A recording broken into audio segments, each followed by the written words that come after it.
national heritage of our country. It's something that we all need to experience with our own eyes to see the grandness of it. But at the same time, we need to understand what it does to the community, what it does to the local environment or the local geological system. And the second problem that follows is wastage. When we travel to any sensitive location, or even for that matter, any location in general, what happens is we are unknowingly, we have practices that take us to, let's say, throw water bottles out while we're traveling, or not keep the packets of the chips that we are eating or the snacks that we are having, rely on single-use plastic. And that creates problem not for us, because we just use it and we threw it away, but it creates a problem for the local communities. I remember having watched a documentary on waste management in Ladakh, wherein they shared that there's, within the beautiful brown mountains in Ladakh, there is a valley which is full of garbage. And why is it there? And it's all plastic. And it's all plastic that is generated not by the locals, but by the tourists that come. And the tourists can only visit Ladakh for, the majority of the tourists can only visit Ladakh for 6 months. So that gave me a scale of what we are doing with regards to waste, with regards to what needs to be done with regards to waste when we travel to these particular locations. And the third example is a very close example to my home place in Chandigarh. This is an exact photograph from Shimla, which is a beautiful place and a very popular destination for people in the northern region, wherein they go to these particular locations on, let's say, it's a weekend getaway as well. But not a lot of people know about the lack of water resources in Shimla, the shortage of water that the people are experiencing, the locals are experiencing, because of the number of footfall, the footfall that has increased in terms of the tourism.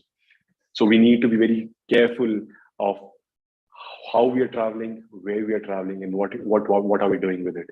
And with these 3 points, I'll just discuss these 3 points. But what these 3 points gave me is this particular image. This particular image is from a beach in India, and what it showed me simply is that, is this how I want to leave this destination? One example that I'm coming through is, but as a student, I have always thought that it's only me who's traveling. What change can I make? What difference can I bring? But I've realized over time that it's about small actions, my individual efforts, that in the long term have made these changes possible. And I'll share an example in the coming slides as well of how that has helped me reduce plastic, or that has helped me travel sustainably and responsibly. This is a question for all of us. Should our destination suffer so much? Do we really leave a destination in a manner that it's destroyed to a level that we are not leaving it, and we are not giving our future generations an option to visit these particular locations? And that is where, as a young audience, the responsibility lies on us to take these small actions and ensure that it's not just for us, but for our future generations as well. Not just our future generations, for me as well. If I want to visit a place 10 years down the lane again, will it be the same? And the quick answer is no. If you ask someone who's visited any particular destination 10 years apart, you ask if it has been the same, and the answer is no. So, and it has not improved. It has all obviously degraded in terms of the quality or the cleanliness or the overall sensitivity. And that is something that we need to discuss. That is something that we need to ponder over, of what we want to do, or what we want to do when we travel, and how we want to leave that destination. And that is where responsible travel comes into place. This is my definition of responsible travel, where I feel that it's divided into 4 single steps. First is tourism dispersal, wherein we'll talk about what that means.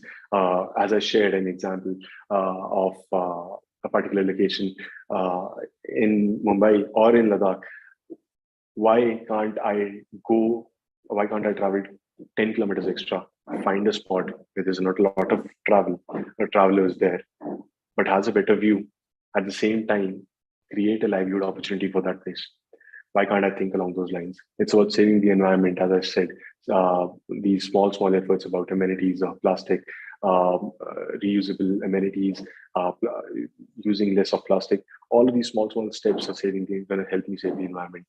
Heritage protection. This is something that is that has always intrigued me and irritated me at the same time as well. Wherein I think the question starts with, as a child, when I used to visit these locations, the question was, I once asked my mother this question, and she laughed at it and did not have a proper answer. When I saw a it was from Chandigarh itself. There's a place called Rock Garden in Chandigarh, which is made out of waste material, and someone had scribbled on one of the walls. And I asked my mother, "Is this part of the structure? Is this part of the narrative that the Rock Garden is trying to give me?" And she laughed it off. I know someone made it. And with time, I realized that that is also one way of heritage protection. That is also not scribbling on walls, or ensuring cleanliness where you have in heritage sites that you visit, is one way of responsible travel. And it is also about cultural preservation. What we need to understand is that with tourism comes the need to improve on facilities. But that should not happen at the cost of cutting down on your cultural practices. It should happen only if you're able to preserve your cultural background and host people. It should happen only if you are able to go to these places and experience the culture. And one may ask, but this lies on the destination, this lies on the host side of things, that they should preserve the culture. But they will not see an incentive to preserve the culture if we do not create the demand of experiencing that culture. If we do not ask whether, I go to any particular place in India, and if I go to Kerala and I ask and if I don't experience their culture, I just visit the commercial structures, I just visit the so-called business parts of the tourism, but don't interact with the locals, don't see what their lives look like, don't sit with them, understand their lives. That is my fault. And that is where culture preservation is part of responsible travel, and is my responsibility as a traveler when I'm going to these particular locations. It is about embracing the people. It is about thinking of the community that you're going to. And all of these 4 points come together. When they come together, they form the perfect. For me, when I talk about responsible travel, or when I think of how I can travel responsibly, these 4 points come to my mind. And as I shared, why do we need it? We need it for our future generations. The answer is simple: for future generations and for us. If not for the future generations, let's do it for us. Let's take these small steps to ensure that example that that comes to my mind is that my mother has always shared that she's been to places, and when she's been to these places, and now Amritsar. My mother has taken me to Amritsar. She was born and brought up in Amritsar. But now when I go with her to Amritsar, she tells me this one statement that we've all heard our parents say, that it's not the same Amritsar. It has changed. It has evolved. And that is something I don't want my future generations to give a message that, I'm going to take you to one particular place, but 10 years down the line, it has changed. It was better at my time. I don't want that to happen. So we need to find out ways. We need to find out opportunities where we can contribute in those 4 steps as we discussed, and see how we can embrace the community, at the same time elevate and empower the community through tourism, but preserve the culture and the heritage. I have a couple of examples to share of how people throughout the world are doing this. The first example is very close to me. It's in the northeast part of India. It's in a village called Yuksam village in Sikkim. And what this village has done, it's in the foothills.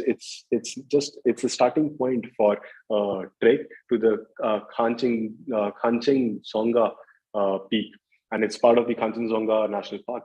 And what the community has done is they formed a committee here, which has set up homestays, which has given training to people who are running these homestays.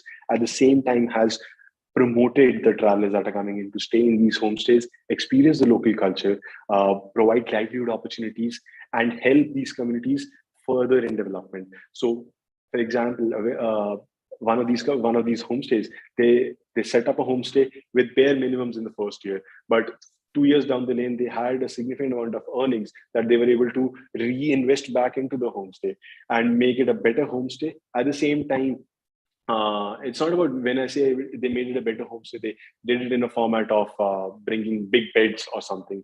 They made it a comfortable stay for the travelers. They noticed what the needs are for the travelers and what they can do within their capacity, and they figured it out. At the same time, garbage management. The village has dustbins at regular intervals where people can throw garbage and it gets segregated. And stakeholder engagement. It has to happen.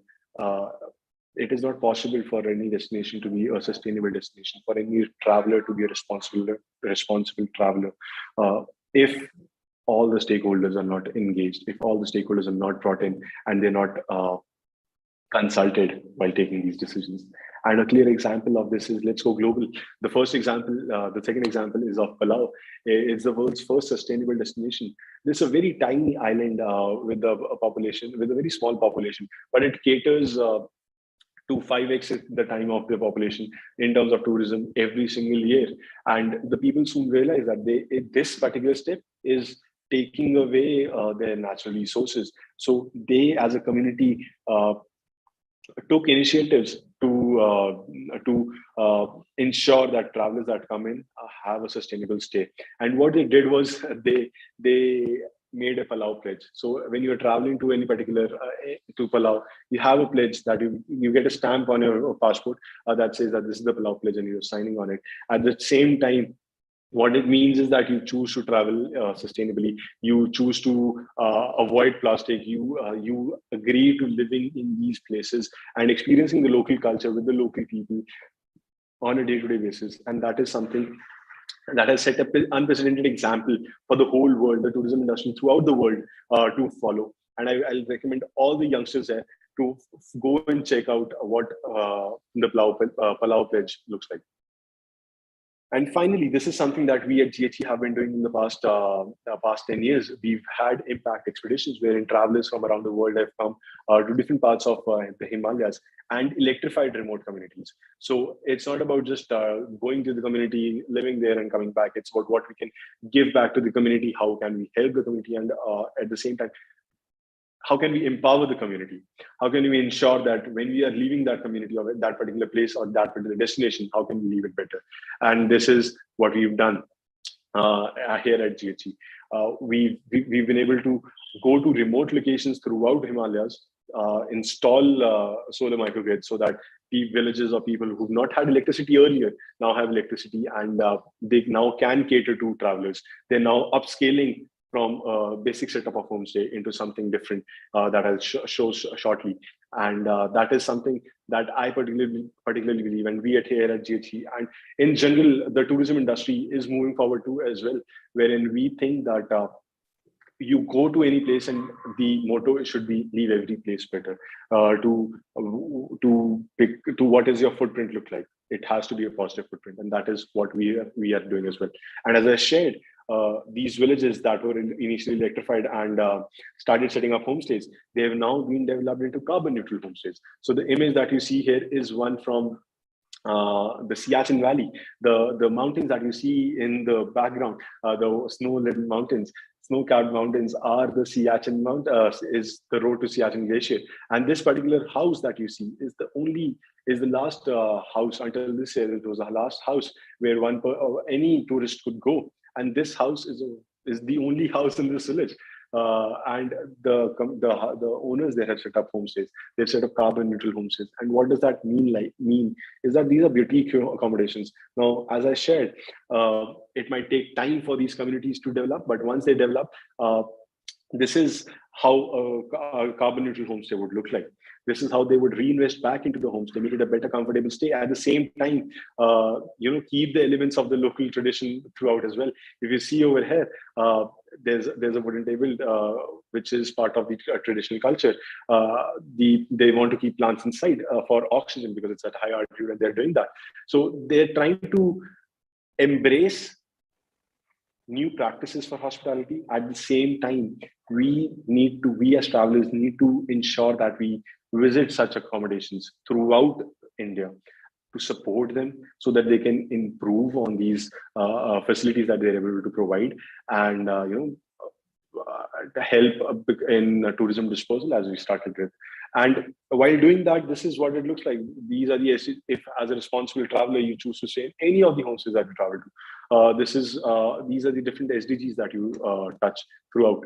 And from here, what carbon neutral homestays actually looks like is they're solar powered structures, as I shared, reusable amenities. Everything has to be nature friendly, eco friendly.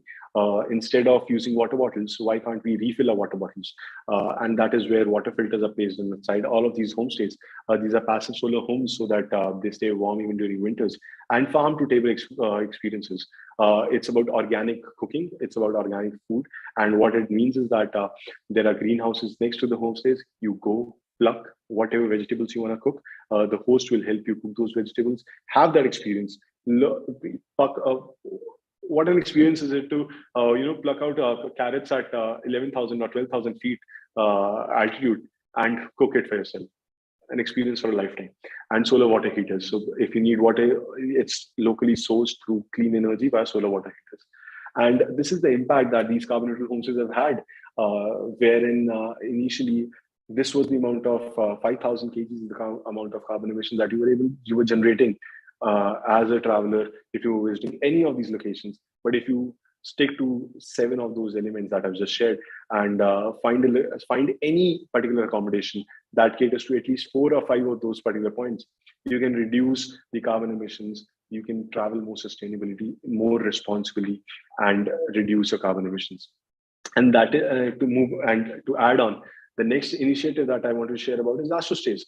We talked about tourism dispersal, and this is an example from Ladakh again, wherein we all have heard of the Pangong Lake, the famous Pangong Lake from the Three Idiots movie. At the same time, it's on a bucket list for everyone who wants to travel to Ladakh. But what does that mean is that people travel to the tip of the lake. It's an overcrowded place. You are with hundreds of other people staying in temporary camps. Using resources that are not naturally available there. The water is being sourced from some place which is 150 kilometers away. The food is being sourced from somewhere which is 150 kilometers away. But if you move from that particular point to just 10 kilometers ahead or along the bank of the lake, you'll come across a beautiful village called Man, where the community has set up astronomy-led tourism. So what that means is these women, they are trained in operating these telescopes in the night skies. And you can see in the background, the clear sky and the number of stars that you can see. That is something that by living in a metropolitan city, I would never get to see given the current scenario. But traveling to these particular locations gives me that opportunity. And these women, they share what it looks like in terms of the mythological stories that they have, or the stories that they've been passed down the generations, and they're trying to preserve that culture, that heritage, by sharing it, imparting it with you guys, and training the future generations in their community so that they also become astropreneurs. So we've all heard of entrepreneurs, but this community, led by a team of six people, out of which 5 are women, are now calling themselves as astropreneurs, astro entrepreneurs, wherein they are now generating more livelihood than ever through community-led tourism. And while you're staying in this particular village, again, there's no compromise on the accommodation. This is an example of how the accommodation would look like. And to give you an example, it's not just about visiting, and you can see on the left, you can see the image where Dorje from Man is standing next to the telescope that they're using. And a similar telescope is placed in a monastery close to Leh. So you can, next time you're traveling to Ladakh, visit this particular monastery, ask the monks to tell you about the stories that they have, or tell you about the fables that they have which correlates to the different stars in the night sky. And they'll take you on this beautiful journey wherein it'll help them as a source of imparting knowledge. At the same time, for you, it will create a lifetime memory wherein you will not just experience the Buddhist culture there, but also see how it correlates to astronomy, how it correlates to the different stars, and how the people living in these particular regions have throughout generations or throughout centuries looked to these stars for timelines before the calendars were there. And with all of this, It's all about contributing positively as a traveler. You need to ensure that when you travel, you choose destinations that are sustainable, you choose accommodations that are sustainable, you stay with the locals, you source food locally, you reuse amenities, you carry your own water bottles, you stay in with the locals as much as possible. You encourage them to because if you stay with the locals, they'll give you stories, they'll give you experiences like none other. They can take you on walks in the morning. They can tell you about stories about history of that particular region. Solar powered homestays is possible, and in general, a carbon neutral accommodation. All of this combined creates a sustainable destination.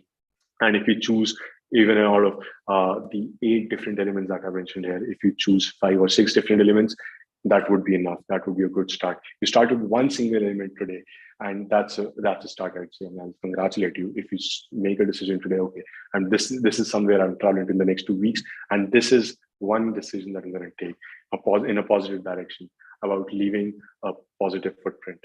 And this is something that I have learned over time.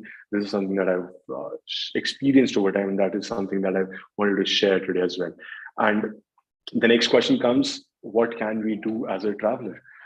We visit these locations, and how can we ensure? What key steps can we take? And I'll share just 4 or 5 small steps that I particularly believe that if we follow, can lead to big changes in not just in these communities, but in our travel pattern as well.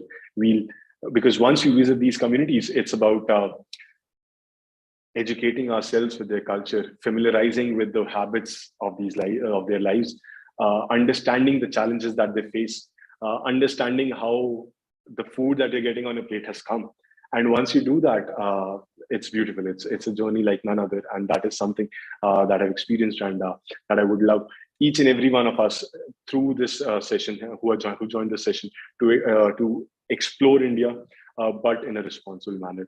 And the first example is carry your own water bottle. We've come across this particular point thrice today, and the why I'm focusing so much is because especially in Northeast India, you will find water. You'll find potable water almost everywhere you go, but people have chosen plastic water bottles once their bottles is finished. And what I've seen is a huge pile of water bottles that are garbage pile up, and no clear systems on how to upcycle, recycle, or manage that waste. So this one small step, if I'm traveling to any particular place and I've experienced this, I still have my water bottle with me. I carry this particular bottle everywhere. And why I do that is because I want to ensure that I reduce my plastic footprint wherever I go. I ensure that when I'm traveling to these particular locations, my plastic usage is bare minimum. And as part of that is the next step. We all love the Maggie culture. We are all a fan of Maggie. And we all demanded Maggie when we travel because it's a staple food. It's very easy for us to get Maggie. But what if you choose to try the local dishes? What if you choose to skip Maggie for a meal and see what the locals are eating? If it is something that interests you, if it is something that creates some curiosity in you and that you want to try, give it a try. It'll be worth it, I can tell you. And once you do that, there's no going back. Once you make the move from the Maggie culture to trying out local delicacies wherever you travel, there is no going back, and it's worth it. The third thing that I wanted to share is about respecting the local traditions. Wherever you go, be wary that you are going there as a traveler. You are a guest. Keep that in mind when you, as within our families, if we go to someone's place, we are very very careful about the way we behave, about the actions that we take. Let's follow the similar practice when we travel to these destinations. Let's not travel as travelers but as guests to these locations. Understand that this is their place. Understand that this is their community. Understand that this is where they live. This is where they reside. And be conscious about the decisions that we make, about throwing a piece of paper here or a wrapper there, or playing loud music in the night, for an example. Let's be conscious of these decisions that we make. And once we're doing that, also ensure that we support the local people by buying local handicraft.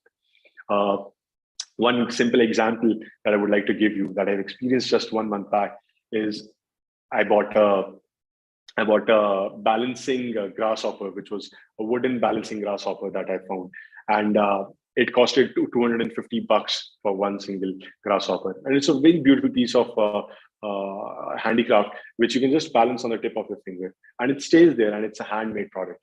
And initially I thought that this is too expensive for such a small product.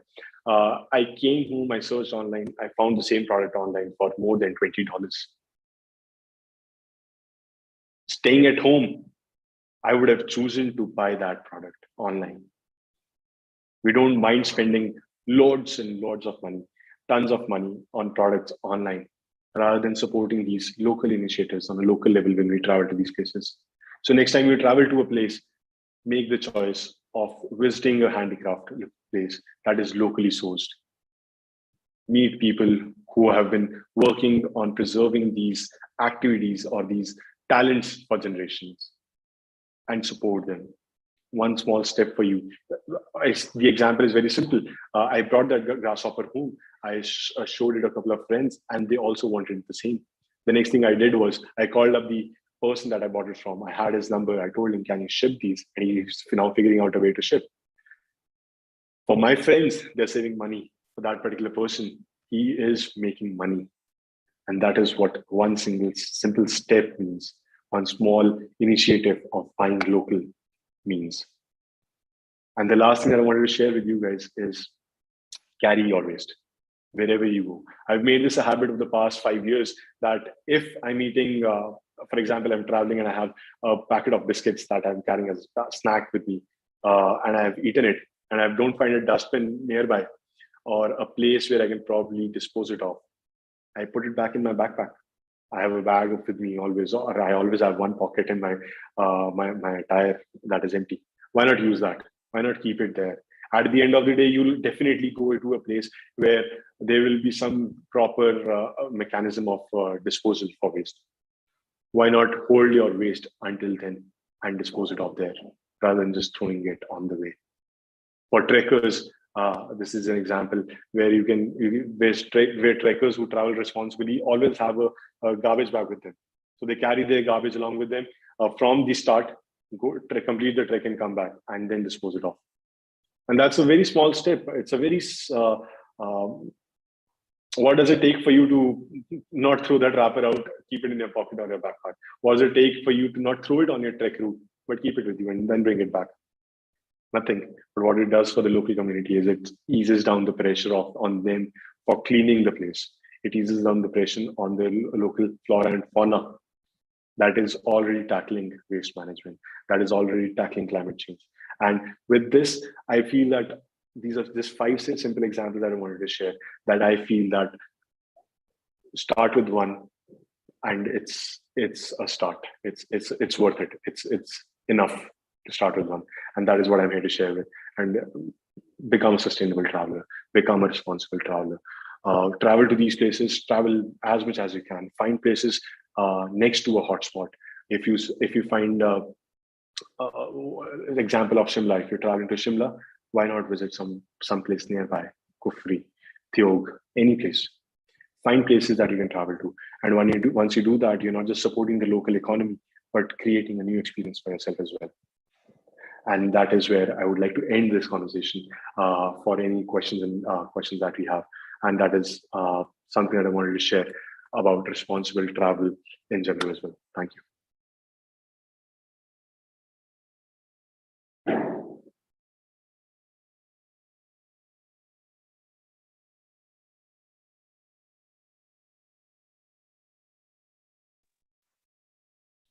I do see there are a couple of... Sir. Thank you, sir. There are some question in Q&A section. Yes. I'm looking at these questions. So there's someone from Odisha, there's a gentleman from Odisha who's asking about carbon footprint calculator for particular destinations. What I'd recommend is there are multiple options for going through, calculating your carbon footprint. But firstly, you need to understand how much of a coverage do you need in terms of the calculating of carbon footprint? Is it just going to be for the stay of the person who's coming, or is it as a destination or as a property in total? And once you figure out this particular part, there are multiple tools available online. Happy to connect offline as well and discuss this. The next question I have is about individual homes is a better option, or a community managed centralized unit like few rooms with facilities is better. My recommendation is individual homestays. Some will kick off in a positive way, some will be a different experience, but it will give you the option of interacting with the locals on a personal level, which is not possible on a centralized unit. So I would prefer a homestay over a centralized unit, and that's my take on it. Lastly, please search about Palau. Happy to please search online and you'll find it. And it's not just about Palau, but I guess in general, a lot of different destinations are now becoming carbon positive, are becoming carbon neutral, are becoming responsible at the same time. And it's about taking these small, it's about travel anywhere, not just Palau, travel anywhere. Follow any of the steps that we discussed today, and it's enough. And the last question I have is: Maggie is a downfall tourism concept. I wouldn't term it like that, but what I'll say is it's a snack that we all enjoy at home. Let's keep it that way. And I guess with that, the questions are done.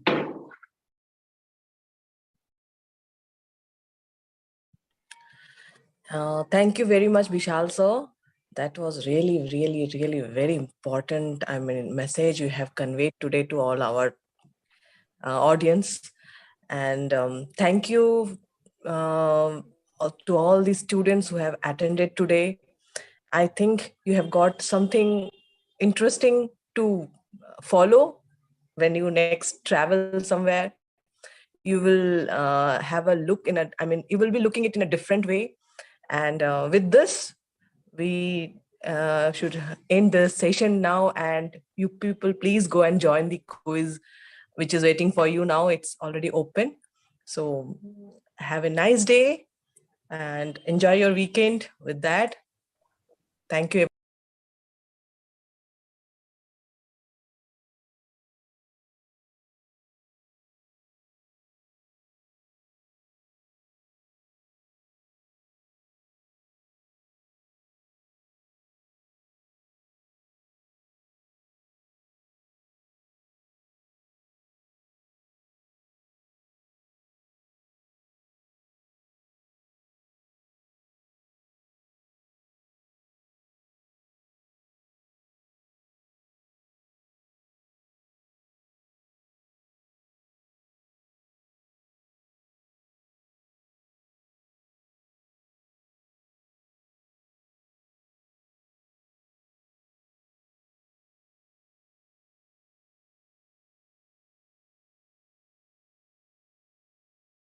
But right now, it's my privilege and pleasure to welcome today our very special chief guest, the Honorable Union Minister for Tourism, Culture and Development of Northeastern Region, Shri G. Kishan Reddy ji.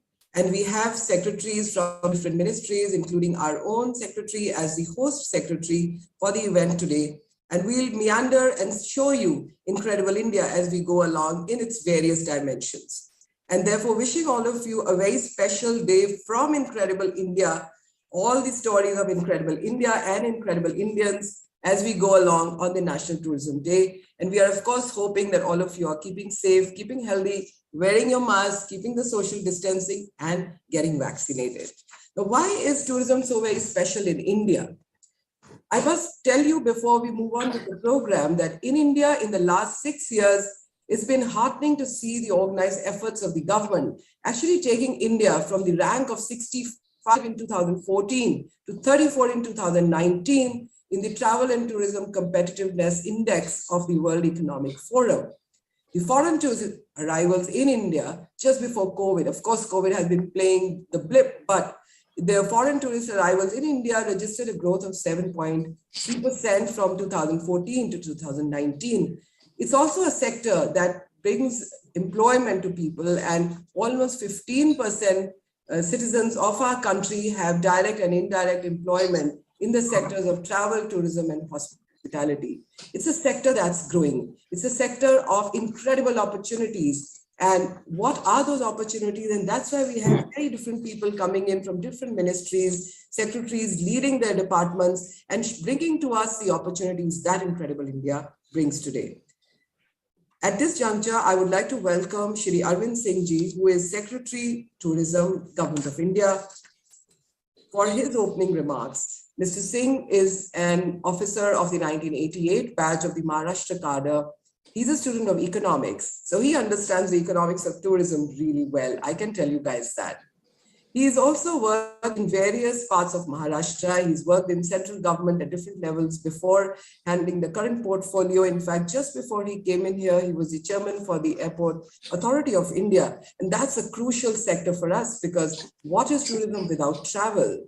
So he was handling that critical portfolio and brings in a lot of knowledge from there. And interestingly, just before that, he was also the Minister of Economic at the Embassy of India in Japan. Again, a tremendous learning which benefits all of us here in the ministry. And Mr. Singh has also attended numerous training courses, including training courses at Geneva and Harvard. Sir, welcome, and we are waiting for your opening remarks on the National Tourism Day 2022. So wishing everyone a very happy National Tourism Day. At the outset, I take this opportunity to welcome Shri G. Krishan Reddy, Honorable Minister for Tourism, Culture and Donor, Padma Bhushan Shri Anand Mahindra, Chairman Mahindra Group, Colonel Manoj Keshwar from Atulya Ganga Parikrama, and my esteemed colleagues from Government of India, Srimati Leena Nandan, Secretary Ministry of Environment, Forest and Climate Change, Shri Govind Mohan, Secretary Ministry of Culture, Shri Upendra Prasad Singh, Secretary Ministry of Textiles, and Shri G. Ashok Kumar, Director General of the National Ganga Mission, to celebrate today's National Tourism Day 2022. Ladies and gentlemen, tourism has experienced continuous growth and diversification over the decades to become one of the fastest growing economic sectors of the world. Today, the business volume of tourism equals or even surpasses that of oil exports, food products, or automobiles. Tourism has a huge multiplier effect, not only in terms of creating employment generation at the grassroots level, but also due to its socio-economic impact across communities. These dynamics have turned tourism into a key driver for socio-economic progress. It is also a great binder and has created a feeling of brotherhood among different nations and helped develop better understanding of different cultures. In India, the tourism sector has emerged as one of the key drivers of economic growth.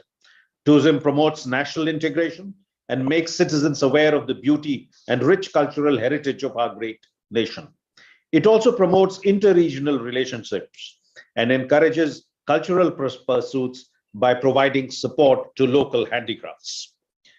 Pochampally, as we are aware, has been awarded as one of the best villages for tourism by the UNWTO, that is the World Tourism Organization, for the year 2021.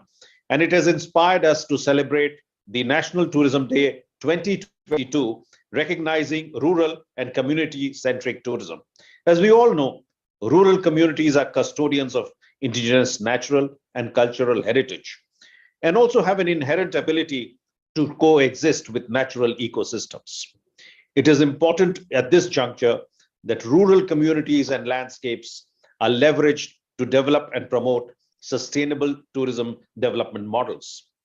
In a country as diverse as India, and where a significant number of people are deeply rooted in villages, it is both an opportunity as well as necessity that tourism develops itself and in turn develops the local rural communities. Various art forms, whether they be music, dance, arts and crafts, textiles, cuisine, cultural constructs, all have their roots in villages, and that's what makes us unique and indeed incredible. We have seen how the textile products of Pochampally and the art forms of places like Raghurajpur have become major tourism attraction, both for domestic and international tourists.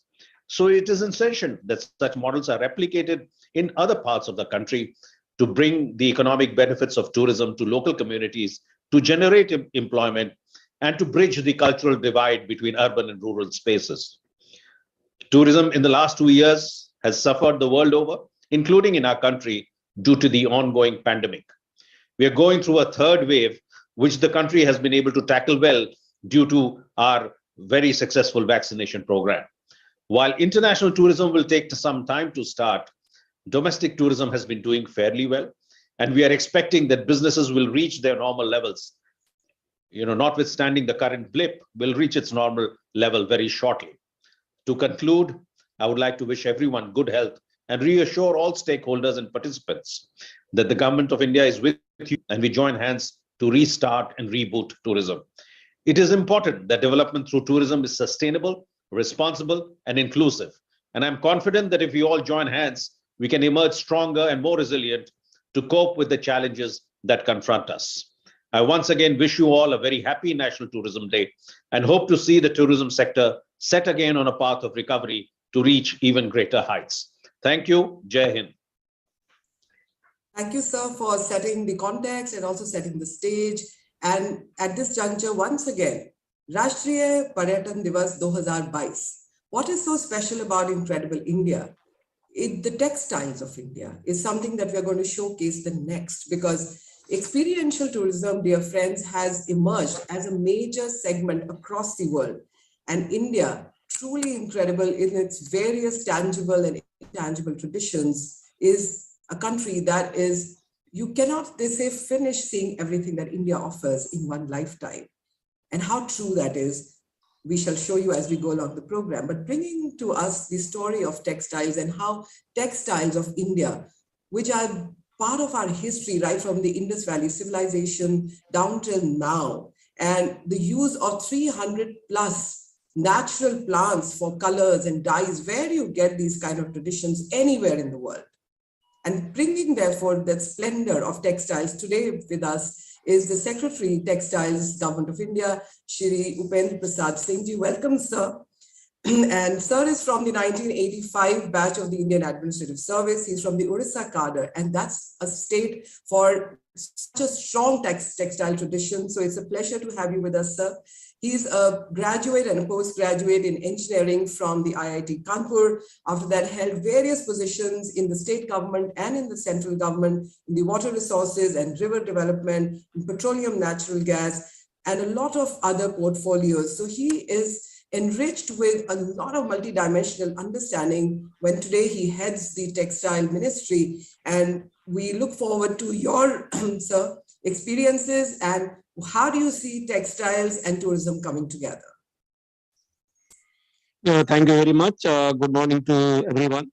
Honorable Minister G. Krishna Reddy ji, Anna Mahindra ji, Chairman Mahindra Group, my colleagues speakers, Secretary Culture Arvind Singh, Secretary Forest and Environment Leena Nandan, Secretary Culture Govind Mohan, my colleague G. Ashok Kumar, Director General National Mission for Clean Ganga, Colonel Manoj Keshwar ji, DJ Tourism and Additional DJ Tourism, friends. First of all, a very warm greetings to all of you on this very important occasion of World Tourism Day. As we all know, Indian handloom and handicrafts represent a very rich cultural heritage of our country. No other country in the world has the kind of richness that we have in our weaves and crafts. Be it ikat from Orissa, be it a kalamkari from Andhra Pradesh, brocade from Uttar Pradesh, ajrak from Gujarat, Kanjipuram from Tamil Nadu, Jamdani from West Bengal. The list will go on actually. The rich Indian tradition of cultural and handicrafts and tourism go together. They go hand in hand. In fact, they are the natural allies. That is why when we look at the tourist map of India, we see a lot of handloom clusters around the popular tourist destinations. You, for example, take the case of Varanasi or Kanchipuram or Sirdi, etc. They are very, not only a very important tourist destinations, they are very important clusters as far as the handloom is concerned. So while handlooms and handicrafts enriches one's travel experiences, it is also true that travels leaves their imprint on our weaves and crafts. Many of our weaving techniques, including that of Jamdani, have come in from other parts of the world. I just talked about the Ikat of Orissa. In fact, Ikat of Orissa is an outcome of Bali Jatra. If you look at the Ajrak art of Kutch, the design of 8-pointed star and the brilliant tessellation is what you would find in Alhambra of Spain and Iznik tiles of Turkey. This is also true of our handicrafts, be it the Vidri ware of Vidri ware or Channapatna toys of Karnataka or Minakari of Varanasi. All of them have imprint of art traveling across borders to spread far and wide. We have always adopted techniques and made them of our own. In order to promote crafts-based tourism, Ministry of Textile is implementing a scheme called Craft Tourism Village. So far, we have already taken up 15 such craft tourism villages. They include, which Arvind also spoke, they include Raghurajpur near Puri, which is known for Patachitra painting, or the Kanihama in Jammu and Kashmir, which is known for Pasmina and Kani shawls. Our ministry is keen to further collaborate with Tourism Ministry and start the concept of experiential tourism in a big way. If we can, using of course craft as a medium, it would be amazing to work out circuits where travelers can live in craft villages of Kutch or Kashmir and learn embroidery or paper mache. Honorable Prime Minister has always been a great advocate of handlooms, giving us fabulous mantras of vocal for local and my handloom, my pride. If this can be taken to the world via craft tourism, it will be a fit collaboration during Azadi ka Amrit Mahotsav. Friends, I once again wish you all the best on World Tourism Day, and I look forward to working very closely, not only with the Ministry of Tourism, Government of India, but with the tourism departments of all the states. Thank you very much. Thank you, sir. So tourism and craft coming together as craft villages and a lot of other museums. So these are exciting times, clearly. And for everyone listening in here, I'm sure you see a huge opportunity of how textiles and tourism come together. Thank you very much, sir. And moving forward, another crucial and a very element for India, a country which is steeped in heritage, both the built heritage and the intangible heritage and various cultural forms. You are spoiled for choice in our country, whether it comes to languages, whether it comes to dance forms, music forms, theater forms, the tangible and intangible UNESCO heritage sites and listings. It just goes on and on. And that's why, viewers, we are Incredible India. And bringing to us, how do we leverage, how do we bring together, what is the story of culture and how does culture work for tourism in India is Secretary Tourism, Government of Secretary Culture, Government of India, Shri Govind Mohanji. Govind Mohanji, welcome, sir.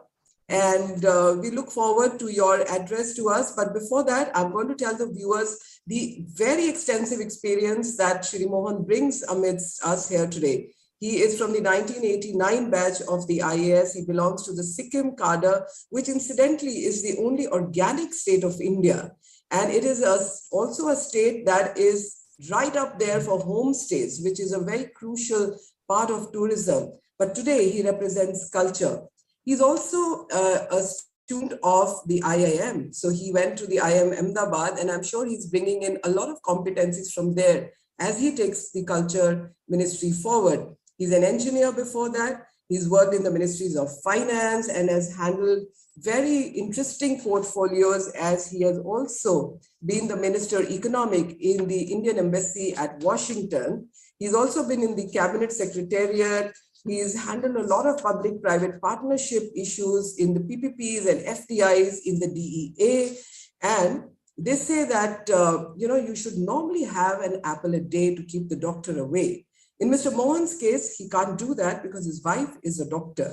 So he does not need to have an apple a day. Welcome, sir. And we look forward to your thoughts on how does culture leverage tourism for our incredible India. Thank you, Rupendraji.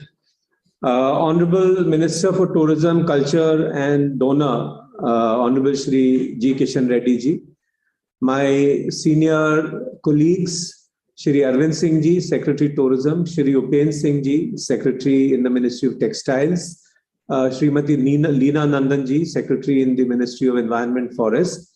Kamla Vardhan, my colleague who's DG Tourism, Ashok Kumar, Director of the National Ganga Mission, friends, ladies and gentlemen. At the outset, I would like to congratulate the Ministry of Tourism for having, even in very trying circumstances, gone ahead and organized this event on the National Tourism Day, which is an event of the Azadi Ka Amrit Mahotsav program that is currently going on in the country. And it's a matter of pride for us in the Culture Ministry that the Ministry of Tourism has organized this program, albeit in a virtual mode, but still with a large element of Jan Bhagidari. So I congratulate the Ministry of Tourism for that. Coming to my ministry, the topic given to me is the inherent linkages between culture and tourism, and I wish to devote some time on that. As most of our viewers would be aware, India is a country whose significant point of projection to the world is its culture. This is a culture that goes back at least 5,000 years. So the first available archaeological evidences from the Indus Valley civilization go back at least to 3000 BC. And if we were to extend that civilization beyond that, we could possibly be looking at a 10,000-year-old civilization today, which is clearly the oldest and the most valuable of all the civilizations which archaeology and history has unearthed so far.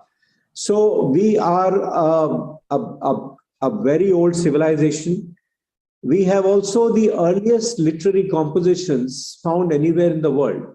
Although they were not written at the time at which they were composed, but the Vedas are sort of, I mean, if we even accept the view of the historians, they go back to around 2000 BC. So they are about 4,000-year-old literary tradition. So we have one of the oldest cultures, and all of us know about it. Now, the point is that how do you integrate that culture with tourism?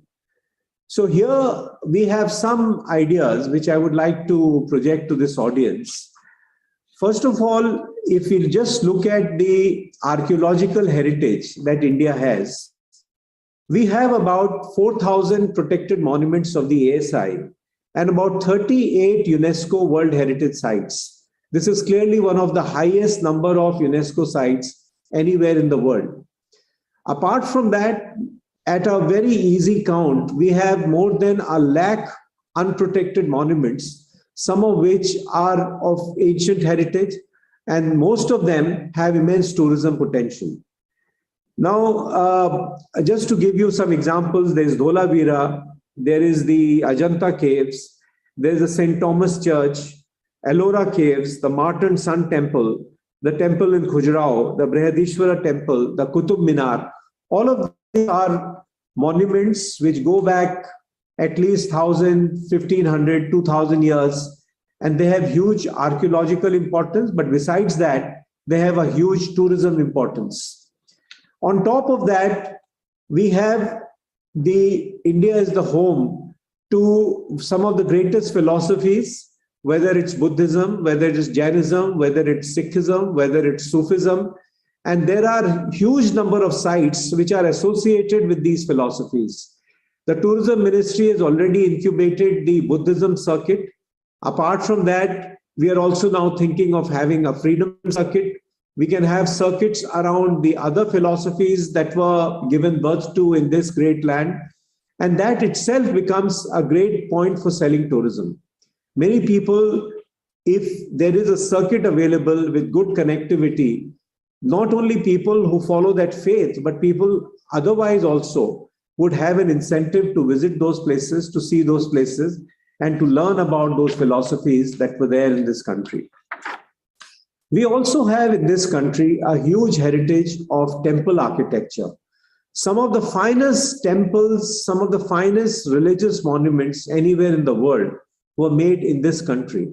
Starting from my home state to Sikkim, where the world-famous Rumtek Monastery is located, I can give you examples of the Sanchi Stupa, the Kedarnath temple, the Sri Padmanath Swami temple, the Baha'i house of worship, the Golden Temple of Amritsar, the Jama Masjid of Delhi, the Jain temple at Ranakpur, and the Catholic Marian Shrine in Goa.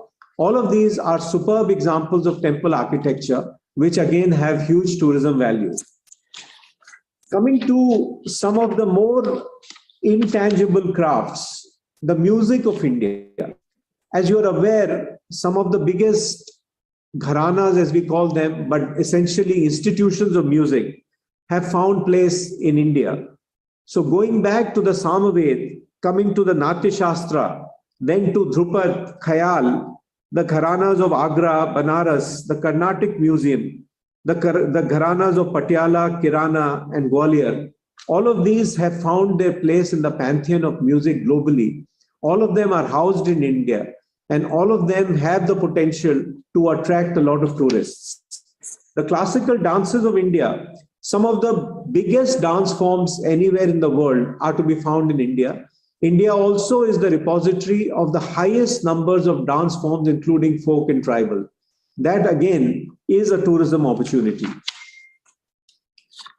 Linked to that are the visual arts of India, whether it's the rock art, the fresco from the Ajanta caves, the Gond art, the Madhubani paintings, the miniature paintings, the Tanjore paintings, the Pattachitra, which we are talking about today, the Kalamkari, the Worldly paintings.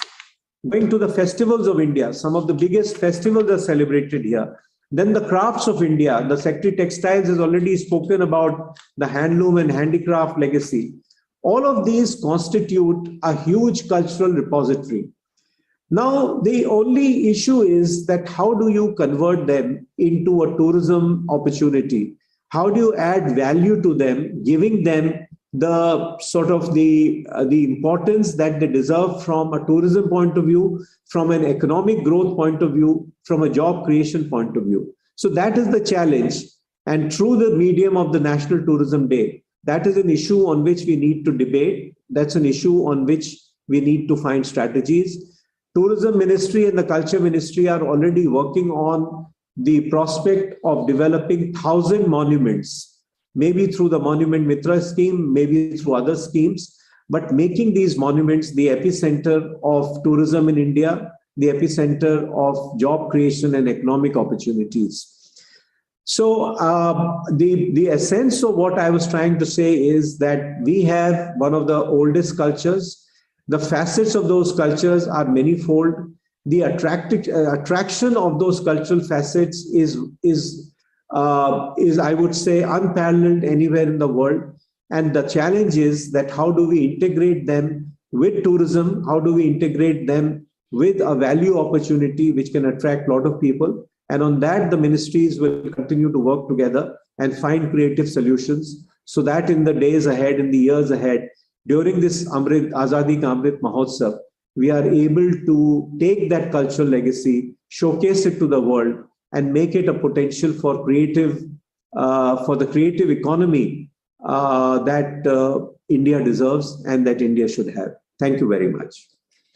Thank you, sir. So that was Secretary Culture bringing to you the incredible opportunities of incredible India, both from the point of view of culture preservation and also in terms of how to make it tourist friendly. Very thought-provoking and some very interesting ideas. And indeed, both the ministries have been working together in the past, and I'm sure they shall continue to do so as we work together to bring to you the heritage of India, and we work together to bring the museums in renewed forms. There is a lot of work happening in that sector.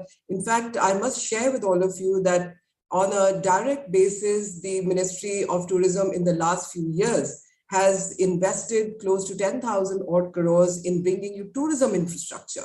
But also, what's more important, because what really drives tourism is civil aviation. And that's where I think we as a country need to be really, really proud that we have more than 140 airports across the country, out of which 20 have the capacity to bring in international flights. And we have the second largest highways in India today after the United States of America. So a lot of good things happening, and all these are driving and powering tourism in so many ways. So that was a wonderful presentation, sir, and a lot of ideas came through that. I'm sure we shall continue the good work that everybody is doing in the Ministry of Culture. At this juncture, I bring in a very different and a very interesting element, which also drives and thrives tourism in India. With more than 101 national parks, and with close to, I think, 500, I'm sure I'm wrong because there might even be more, but close to 500 sanctuaries and parks, and the kind of flora and the fauna that India has, it was very important for us to bring in the Ministry of Environment, Forest, and Climate Change and Wildlife Tourism. Heading this ministry, and a critical ministry that works for tourism, is Mrs. Leena Nandan. She is the secretary in the ministry and has recently taken over. Mrs. Nandan is an officer of the 1987 batch of the Uttar Pradesh cadre, and she has served in various capacities in both Uttar Pradesh and central government. She has been in the Ministry of Road, Transport and Highways, and of course, she's also been a part of Ministry of Tourism. So I'm sure she shall be weaving a lot of things of tourism as she now heads the Ministry of Environment and Forests.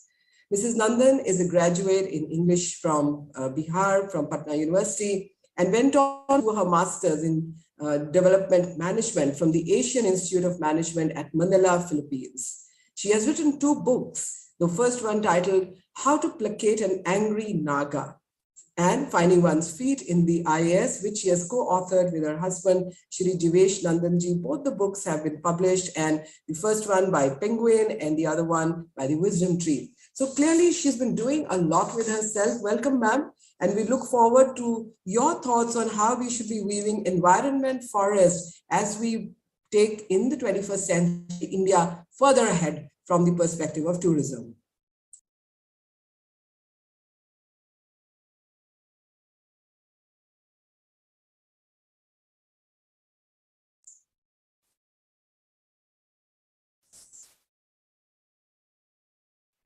Backroom team, can you just check if Mrs. Nandan's link is working?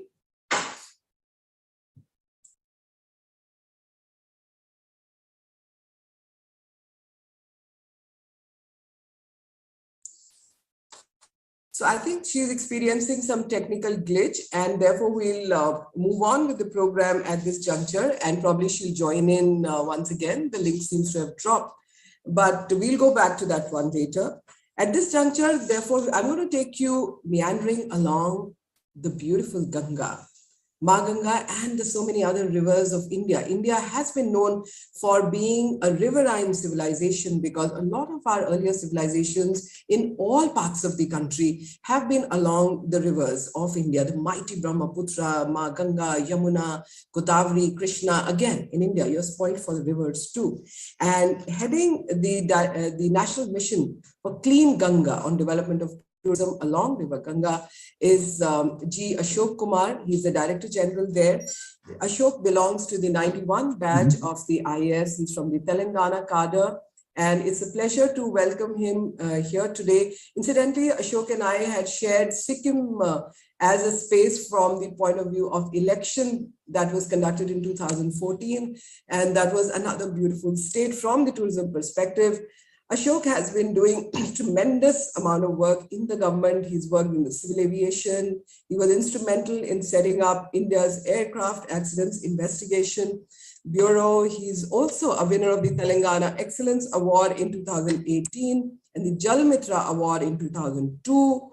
He's worked in the sector of sanitation and has taken the initiative for construction of more than 100,000 individual sanitary latrines, has been working on providing daily drinking water, and what all am I going to read about you, Ashok? That's a lot of things to read about you. So welcome amidst us, and we look forward to your story of how are we linking the Ganga to tourism. Thank you, Robin sir. Thanks for reminding of those days in Sikkim. Honorable Minister for Tourism, Culture and Donor, Sri G. Kishan Reddy Garu, my senior colleagues, Sri Upendra Prasad Singh, Secretary, Ministry of Textiles, Sri Arvind Singh, Secretary, Ministry of Tourism, Smith Leena Nandanji, Secretary, Ministry of Environment, Forest and Cultural Climate Change. Sri Govind Mohan, Secretary, Ministry of Culture. Sri Anand Mahendra, Chairman, Mahindra Group. Colonel Manoj Keshwar.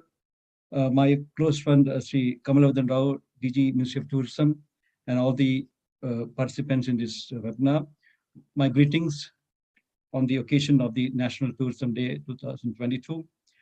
I thank Sri Arvind sir for getting given opportunity to speak in this to function today, because Ganga is a very important aspect for India, and also with the large tourism connect.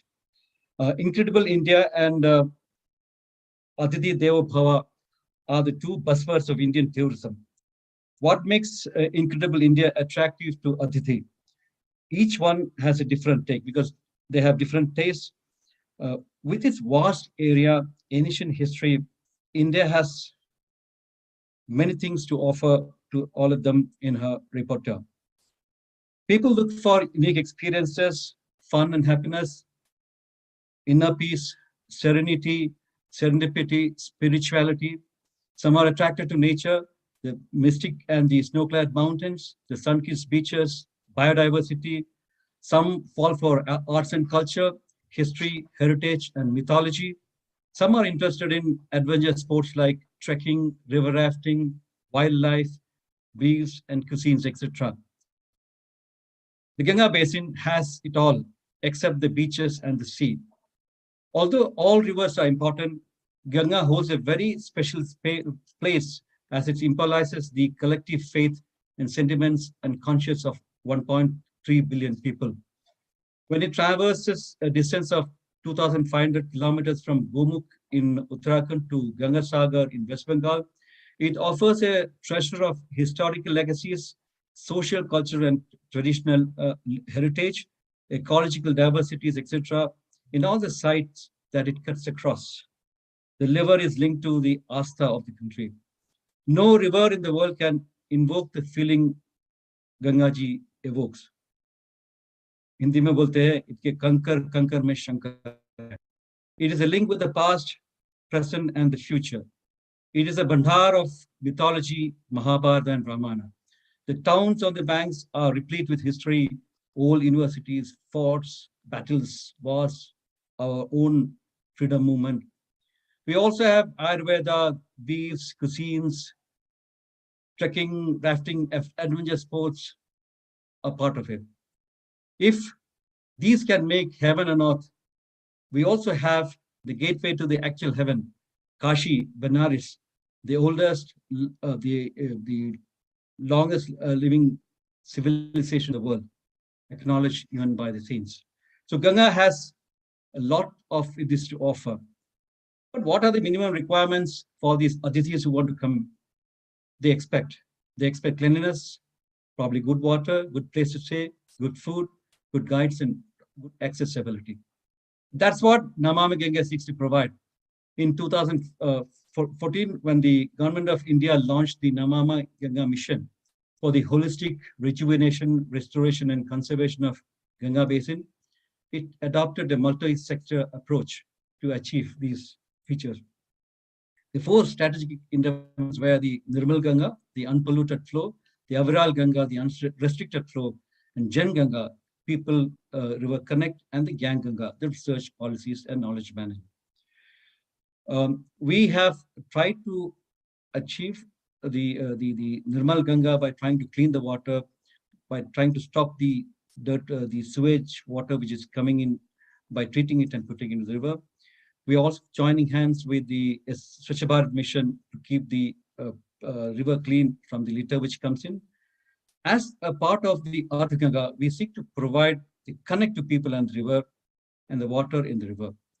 We are pushing for organic and natural farming. We are protecting and reviving biodiversity, both flora and fauna. The Rudraksha trees and the medicinal plants that we are being planted on and protected, the dolphins and otters that are being protected under the Namami Ganga are one of the examples of how we are reviving the biodiversity here. We are ensuring good flow of water, preventing sewage and dirt from getting into the river. we develop river fronts. With you all, we expect the flow of people to Ganga, because Kumbh is one of the largest gathering of people, and we have very well demonstrated how good water can create a lot of appreciation in that festival. What we have done, I'll just take 2 minutes for that. Mission had sanctioned about 365 projects, got about 30,000 crores till date. And some of these have helped us in getting the Avral and the Nirmal Ganga put in place. This has improved the water quality, the flow of river, and the surrounding riverine ecosystem. This has also helped to boost tourism, which is the testimony of which is the success of the big Kumbh Mela in Prayagraj and later Haridwar. And we have also achieved Class A water status in Haridwar, which is one of the highest water quality in the category. We, under the Jan Ganga component, have established Ganga Museum at Chandi Ghat in Haridwar, and there are other similar museums which have been established to showcase the cultural aspects of Ganga. We are also setting up museums in Rishikesh and Patna. We have also developed ghats, crematoria, etc., and so that the people they come to the Ganga at the ghats and then do the puja of Ganga, the artis, which is also a very major source of tourist attraction. We have also started Jal Dolphin safaris on Ganga, River Ganga at 6 locations, and that is also drawing a lot of crowd. We have also done with Doordarshan and Prasar Bharati a program called Rag Rag Ganga, which travelogue series to attract the people on the various aspects of the Ganga. Now, coming to what we are planning to do as part of this rural connect and community tourism, we can offer a lot. Because under the concept of Ardha Ganga, conceptualized by the Honorable Prime Minister in the first National Ganga Council meeting, where we are trying to contribute up to 3% of GDP from this basin. 5 sectoral interventions have been identified, and these include the sustainable agriculture, biodiversity and afforestation, cultural heritage and tourism in inland waterways. So cultural heritage and tourism is a very important part of Ardha Ganga. We are planning to do a lot of activities under the Azadi Amrit Mahotsav to improve our connect with the people by focusing on various aspects of Ardha Ganga. Our focus in tourism would be making people connect with the tourism as well as the cultural aspects of things in and around the Ganga basin, and also try to improve the income of the people around the basin. So this will probably help us in getting a better connect with the people. We are also joining hands with Indian Waterways authorities to develop floating community jetties and a roll-on, roll-off terminal. So this can be used for boat cruises, etc., to help the movement of people across the river and also encourage local tourism. So for the Azadi Ka Amrit Mahotsav, we are planning massive programs along the Ganga basin. Starting from August 15th, 2022, we are planning programs on 75 towns on Ganga basin on various themes: vocal for local, arts, weaves and food, or probably setting up stalls for one product exhibitions, local fairs, and even a commentary on the 1857 War of Independence, because a lot of activities of historical activities were on the banks of the river Ganga. So Ganga committees are there in the district which can take the lead, and we have the Ganga Prairies and the Connect with the Nehru River Kendras who have been helping us in connecting with the people there. So with Intact, we have taken up an exhaustive study of what are the architectural heritage and intangible cultural heritage and natural heritage along the 51 districts of the river. And the results have been amazing. We have identified very, very interesting circuits which can be developed around the Ganga basin, like in Varanasi, Mirzapur, Prayag region, which can be extended up to Kanpur, Bihar, Jharkhand, and Bengal. We have found a list of historical forts, for instance, in Prayagraj, Chunar, Buxar, Chetram, Mushirabad, and other lesser forts. Similarly, there are kunds and temples of historical importance, which can be potential for tourism. There are Sringaverapura, an archaeological site near Prayagraj, which is a potential to become a UNESCO heritage site. There are such archaeology sites in Purba Medinpur, Vaishali, Aligarh, and Hastinapur. There are a lot of floodplains, lakes for ecotourism in Varanasi, Noida, Kanpur, Patna, etc., and wetlands for developing into good potential tourism places like Upardha near Prayagraj, Surhaha, and etc. There are also identified many historical places for tourism. For instance, the 1857 uprising, many of the things are on the river basin. In Meerut, the Mangal Pandey's village is there. Right down up to Barakpur, there are a lot of areas where this thing happens. So in this Azadi Ka Amrit Mahotsav, it's very appropriate that we take up these celebrations in this area. And very importantly, mythological circuits. There are several Ramayana and Mahabharata circuits in here, which is possible. The Nishan Raja Forts, Pandava Caves, Swargaroni Peak, Pandukeshwar Lake, all these are part of the Ganga Basin. So these things can be connected. So we also plan to have local fairs which can be promoted. So there are a lot of ideas which have been identified in conjunction with the tourism ministry. So DG Tourism, and we had a meeting the other day, and so we have identified many of the things which can be taken up. So as a part of the Azadi Ka Amrit Mahotsav, all these will be taken up, and also we want to have more people connected to the river so that it will also help us in sustaining the development progress and the cleaning process we do for the Ganga, as well they give an income for the people around Ganga. So this is some of the initiatives with the Namami Ganga is planning to take up as a part of the tourism in the next 1 year. And definitely, I look forward for cooperation from the Ministry of Tourism and the Ministry of Culture, and also from all the stakeholders associated with this to take up the cleaning of Ganga to ensure the Avral and clear Nirmal Ganga, as well as good tourism activities along the river, which can help the people to make economic growth out of it, and also help in sustaining the efforts which we are taking up for sustaining the clean Ganga. Thanks a lot. Thank you, Ashok. That was a very spirited, presentation. And I'm sure viewers, as we have moved from textiles to culture and to the rivers of India, you can already see the kind of potential that India has for tourism. And aren't you already getting spoiled for choice? And also, what is very interesting and why we brought the secretaries of the ministries today to speak to all of you is to let you share with the story of how India in the 21st century is becoming so very empowered. And indeed, why also we mentioned this year to be a very special year. All the secretaries have mentioned that. And I must therefore also remind all of you, why is this particular Rashtriya Paryatan Divas so special? Because ये साल है आजादी के अमृत महोत्सव का।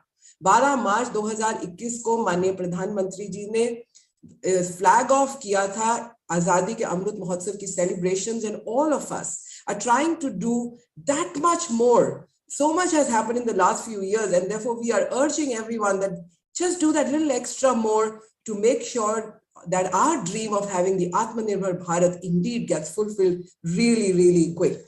On this juncture, I am going to now go back to the Secretary from Environment, Forest and Climate Change, Srimati Leela Nandanji. Madam's link had dropped off, but she's back here with us. Welcome, ma'am, and we look forward to how the story of environment, forest and wildlife weaves the story of tourism together.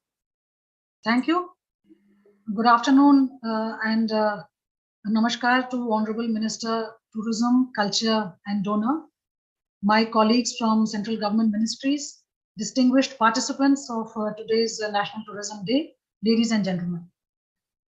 For me, it is something extra special to be speaking on the National Tourism Day, given the fact that I have spent time in the state government as well as in the government of India, working in the tourism sector. And therefore, it is especially relevant to say that as we talk about tourism products, we heard Secretary Textile, who elaborated upon the various arts and crafts and textiles of the country, which are unique and so attractive. Secretary Culture has spoken at length about the cultural heritage of India and how it is part and parcel of India's global tourism attraction.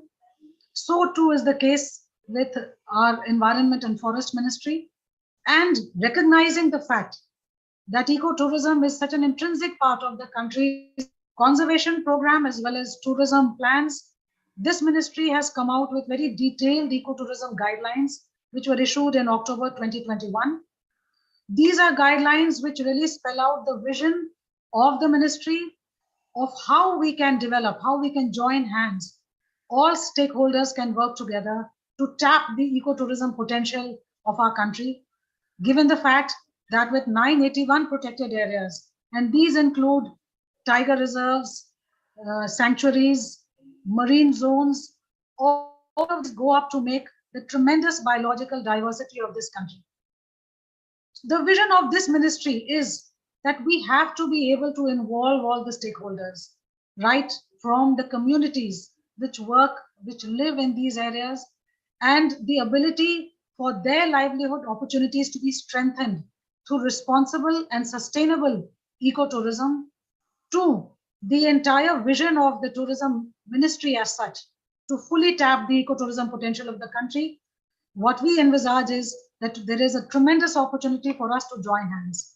And therefore, these guidelines, which we issued very recently, they work on the principle of very detailed plans coming out from the states by the Department of Tourism and the Department of Forests in the state government working together, where the community, the district, and the state are part and parcel of the entire ecotourism story. There will be many aspects to ecotourism that will have to be developed. The capacity building, the skilling requirements, the finance, the integration with many of the startup initiatives of the country. And last but most important, the awareness about the need to preserve nature, to conserve, to protect all our wildlife, our flora and fauna is something that has to be fully integrated with the ecotourism plans that are developed by the state governments. I'm sure that these 90, which just for the starters, we have circulated in these guidelines, these 90 places that we've listed out, they cover various types of national parks and sanctuaries across the country, but these would be just the beginning. We could go forward and identify more such areas.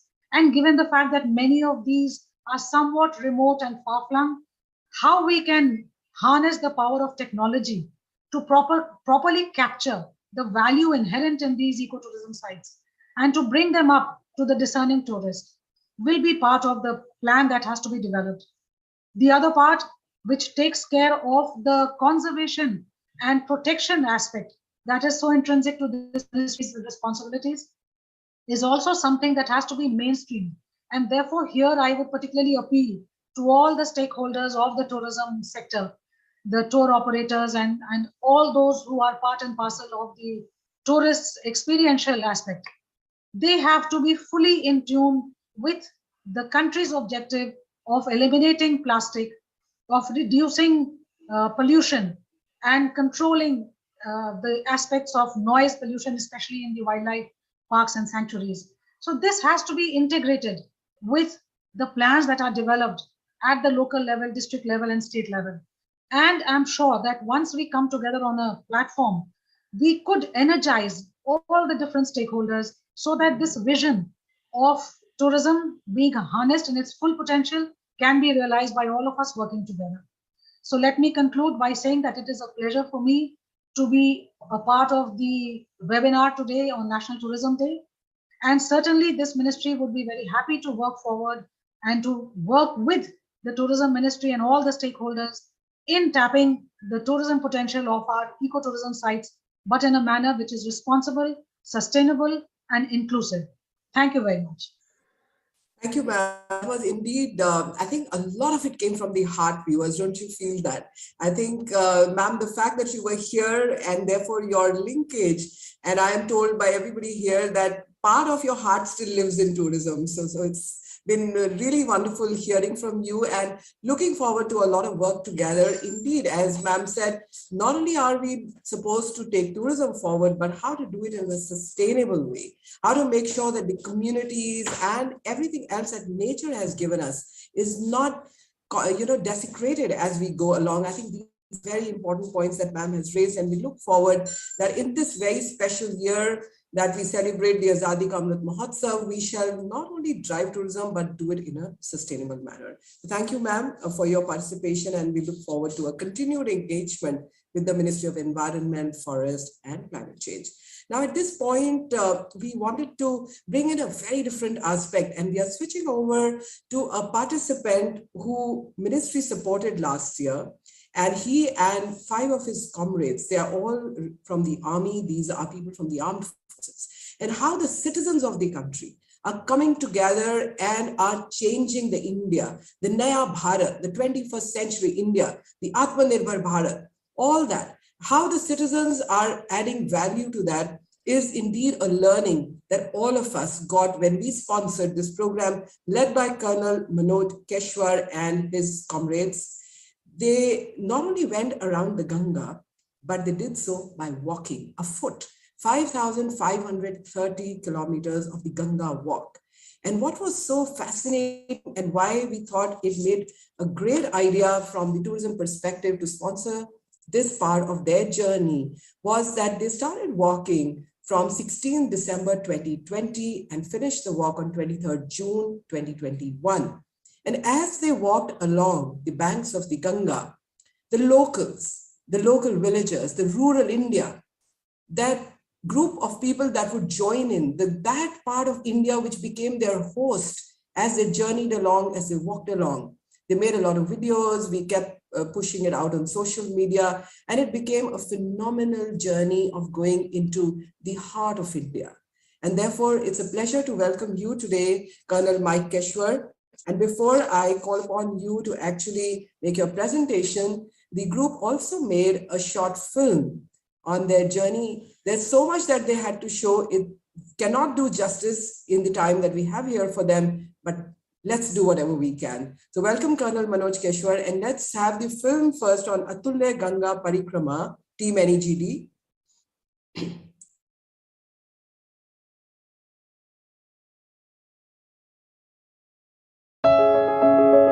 पावन नदी गंगा गौमुख से लेके और गंगा सागर तक लगभग 2500 kilometre का सफर तय करती है। आप अगर गंगा के एक किनारे से क्लॉकवाइज गंगा सागर तक जाएं, गंगा सागर से क्रॉस करके दूसरे किनारे पर आएं, फिर वहां से गौमुख तक जाएं और गौमुख से क्रॉस करके फिर जिस जगह से आप चले थे वहां तक पहुंचें, तो ये गंगा की परिक्रमा होगी। यूजुअली ये क्लॉकवाइज होती है और आप कहीं से भी शुरू करके और कहीं भी खत्म कर सकते हैं। इसकी कुल जो डिस्टेंस है वो लगभग 5100 किलोमीटर का होगा।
GD. And now I call upon Colonel Mike Kishwar to kindly come up and make his presentation. Yeah, Namaskar, Honorable esteemed Minister G. Krishna Reddy ji and the co-panelists. It is such a proud moment to showcase the amazing journey we took on Ganga called Atulya Ganga Parikrama. In fact, it is a Vedic tradition. It used to happen 1,000, 2,000 years back, but somehow we lost touch of it. And yatras have always been a great motivator or kind of a journey we used to take, all around our geographical entities was always a part of Indian culture, which you see in Kavadiyas, you see it in Yatra of Narmada, but the Ganga Yatra somehow at some stage had lost steam, and not many times in life you have a privilege to be blessed by Ma Ganga to finally come and restart this tradition of Ganga Yatra. I am on behalf of millions of people who have faith in Atulya Ganga. I am presenting a few stories. Well, there are a million stories which can happen around Ganga when you walk every meter of it on both banks, from the glacier to the Ganga Sagar. Amazing journey, and all that the secretaries, honorable secretaries have spoken.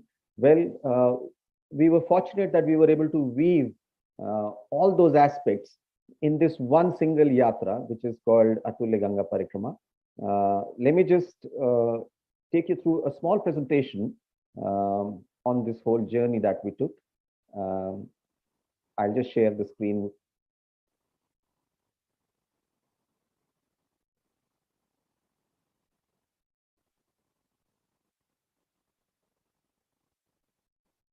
I'm assuming everybody is able to see this. So Atulya Ganga is a 11 years veterans initiative, military veterans initiative, basically for Ganga rejuvenation and to synergize all the people who are working towards rejuvenation of Ganga, who believe in Ganga, who believe in the Indianness of it. And so we aim to synergize all aspects, finally to deliver an amazing and clean and aviral and nirmal Ganga to our future generations. The whole purpose of this Atulya Ganga initiative is to allow our future generations to have what we have had for centuries, an amazing Ganga river, which has magical properties, let me tell you, once we walk the whole thing. Now, let me tell you this, we began with, there are 8 epic long distance hikes around the world. India has none. So the Ganga Yatra or the Ganga Parikrama definitely fills in that gap. And now we have one walk, which probably has got diversity, which is unparalleled. Now here is the summary of what we did. We started this Parikrama, as Rupinder has already said, on 16th of December at Prayagraj, went to Ganga Sagar, took a U-turn, came all the way to Gangotri, took a U-turn, and came back to Prayagraj. That was the complete Parikrama.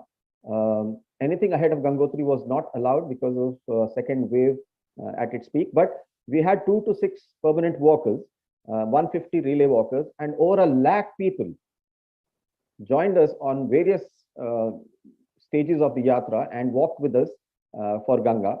So it was a 190 days, 5,530 kilometers, almost 5,000 cities, towns, and villages. About 1 million people we directly touched, who we spoke to or went, and an outreach along with the partners like Atulya Ganga, Namami Gange, Nehru Yuva Kendra. That outreach was nothing less than about 10 million people. So, so this one single yatra of 190 days in the COVID period really went ahead to touch the Indian populace. These are the 3 people who finished the entire meter by meter 5,530 kilometers of yatra. Shagun Tyagi, Rohit Jat, and Indu. They finished this yatra completely.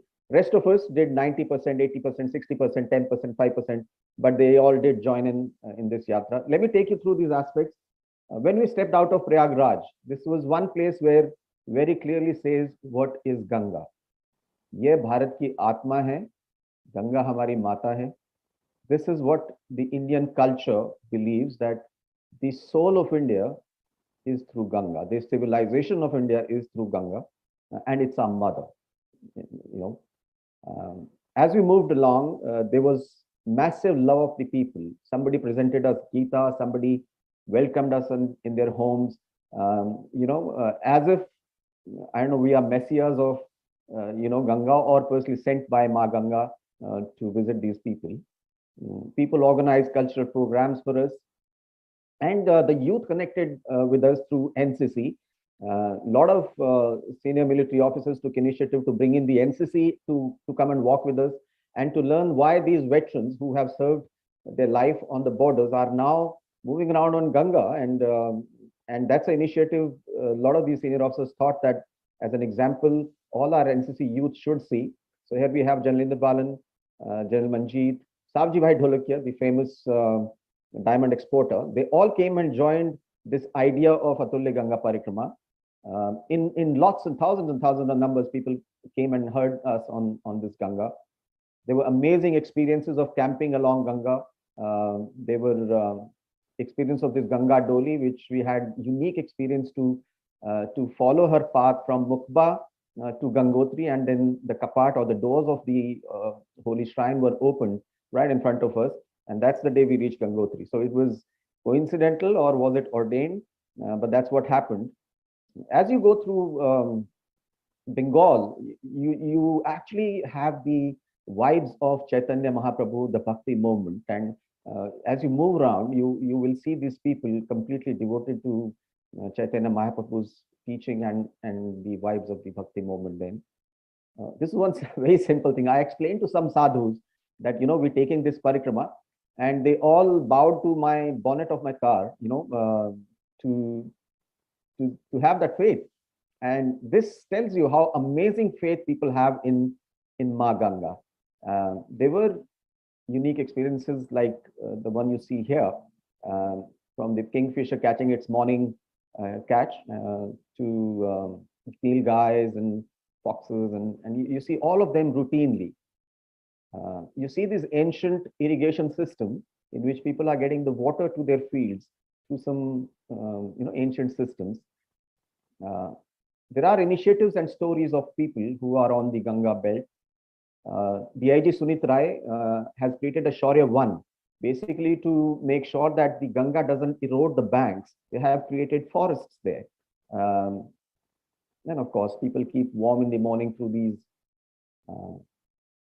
The river in Bihar and UP has got diyaras. They're like islands within the Ganga, and there are women and men who go to do their daily agriculture and stuff there. And these are the women bringing back some firewood back to their homes from the diyara. And of course, these are daily chores which women do. The children have their own transportation system, and there's local food. So this sugarcane which I'm having is one of the softest sugarcane you ever probably have, and it's grown in Ganga Sagar Island, and it's really amazing. The holy bath is a custom which is followed right at 4 o'clock in the morning along Ganga. Then there's rural joy of making a living. This on the right you see is the jaggery of khajur, the date, which he's carrying, and on the left you see, of course, spring onions being taken to the market for selling. There are artisans on the way. You see these uplas to the left, which are very distinct from the round uplas we have here in the rest of India. Then there are artisans they are selecting threads for saris, the harmonium makers, the murti shilpkars of Bengal. Now I'm going to take you through a couple of stories, one is this revival of great adjutant straw. Deepak Singh ji and Arvind Mishra ji, all these people have taken great initiative to bring back the Garuda, so-called, and from a population of about 70 in, I think, 2006, they are now 700. And it's the community which got involved to save this amazing bird. And now Bhagalpur area we found was full of birds, all kinds of cranes and birds and bird life can be seen there, and amazing efforts by the government and the local communities there who joined hands to bring back the great adjutant stork. Second story is about Murshidabad. Murshidabad is like a Netflix series. From Murshidabad right till Ganga Sagar, there is a traitor's trail, and there's something as a circuit which must be developed. There is already structures; it's just have to be, done up again. And this is a story I'm not going to say here because of lack of time, but I feel Murshidabad deserves an attention, which is going to bring back a whole lot of tourism in the central and northern Bengal. Now back to these long distance walks, I would propose to all the people here that we must start a walk from Gangotri to Ganga Sagar. On the day Ma Ganga is brought down from Gangotri to Mukba, the place where she stays in winters, and we walk down all the way to Ganga Sagar and finish it on Makar Sankranti Mela Day. So this is going to be a 108 days, 2,600 kilometers walk, which probably is going to match and put us on the map of great long distance walks. And they may be having a single kind of a thing. We have glaciers, plains, rivers, Sundarbans, and the ocean. And we have about 5 states and 5 kind of cuisines which people are going to experience. So there's amazing stuff which can be done by this one single proposal which I'm making on establishing Grand Ganga Yatra. This year, we're cycling down the Ganga, just for your information. And we're going to start on 1st of March and go all the way to Hatia. Hatia is in Bangladesh. We will cycle this time and go back to Ganga and do this amazing journey again. And for 11 years, we'll keep going back, sometimes by boat, sometimes by kayaks, sometimes by cycle, and sometimes by walking. But we will be back to Ganga. In the end, what is left for me is on behalf of Atulya Ganga team and all of the people who like the idea of Atulya Ganga, the Ministry of Tourism, Incredible India, Rupinder Brarji, Minakshi ji, she was there when we started this, and Namami Gange, Rajiv Ranjan ji, for an awesome support which made this whole thing possible. Thank you. Atulya Ganga Cyclothon is the event of the year for us, and we look forward to your continued support. I'm going to stop sharing now, and since there are no questions, we move over to the next speaker probably. Thank you. Thank you, everybody. Thank you, Colonel Keshwar. In fact, I'm sure viewers, you agree that through this little, just a few snippets, India came alive. The beauty, the splendor of India. And the best part is the people of India, the rural India that we saw was so absolutely incredible. And that's why they call it Atulya Ganga Parikrama. And what we always say is, Dekhiye aur dikhaiye apna sundar Atulya Bharat. Indeed, India is so incredible. Now, moving on from this point and keeping the time in, there are questions, Manoj, but then one has to move on. So I'm going to bring in the next speaker at this point. And again, the idea behind the variety that we are bringing to you speakers today of speakers is that if India has to move forward, all the citizens have to join hands to move forward. Jan Bhagidari. और उसी के साथ बढ़ेगा आगे 21वीं सदी का नया Bharat. And we have therefore representing that spirit of India today, none other than Shri Anand Mahindra, chairman of the Mahindra Group, who's joining us from Dubai, but he said there was no way he was not going to join. So welcome, Shri Mahindra. It's a pleasure to have you. I'm sure most of us know you and know about you. You head the Mahindra Group, which has been literally powering the tractors in India and powering, therefore, the rural India, truly, the agriculture of India, and creating an Atmanirbhar Bharat. I was reading on him and a very interesting snippet that what car does he drive? He drives the Mahindra B. Is that even a guess? Well, that's vocal for local. And he's actually been educated out of India. He did go to Harvard, but that's the Indian today, representing the spirit and powering and empowering and capacity building and providing jobs across India. And also for us in tourism, he's a fantastic brand ambassador because almost every day on his Twitter handle, you find one place of India showcased. So he just made all the sense for us to have him today to share his thoughts on what does he think of Incredible India and how do we take tourism forward in the 21st century. Welcome, Mr. Anand Mahindra. Thank you very much for those very kind words, and a good afternoon to all of you. Honorable Minister of Tourism, Culture and Donor, Shri G. Kishan Reddy, Secretary, Ministry of Tourism, Shri Arvind Singh, the distinguished secretaries of Ministries of Textile, Culture, Environment, and Forests. Now, when I look back at my childhood, I think there were two things that created my wanderlust and my love of travel. First of all, my mother used to have a habit of collecting souvenirs from her travels. She collected almost everything, postcards from every location she visited, menu cards of local restaurants, monogram paper napkins, tourist brochures, and all kinds of miscellaneous things like that. And then she would make a scrapbook out of almost every trip. And my two sisters and I would eagerly wait for her to complete these, and then we'd pore over them again and again. The second element was that I attended a boarding school in Ooty in Tamil Nadu, and camping and trekking were part of the educational process. So once again, this reinforced my enjoyment of new places, particularly those that were off the beaten track. So it wasn't surprising that during my teenage years, just after I finished school, I began hitchhiking along with one of my college buddies. And frankly, it wasn't surprising that my parents didn't try to stop me from doing that, given their own love for adventure. Most often, we'd take off on impulse on a weekend and hitch rides from Mumbai to Pune and beyond in Maharashtra. Now, you have to recognize, of course, that those were the days of innocence, before the onset of terrorism and strong security concerns, and of course, pandemics. So people wouldn't hesitate to give us rides in their Premier Padmanis or Hindustan Ambassadors. There were only two choices then. And very often, friendly truck drivers would tell us to jump on board onto their cargo platforms.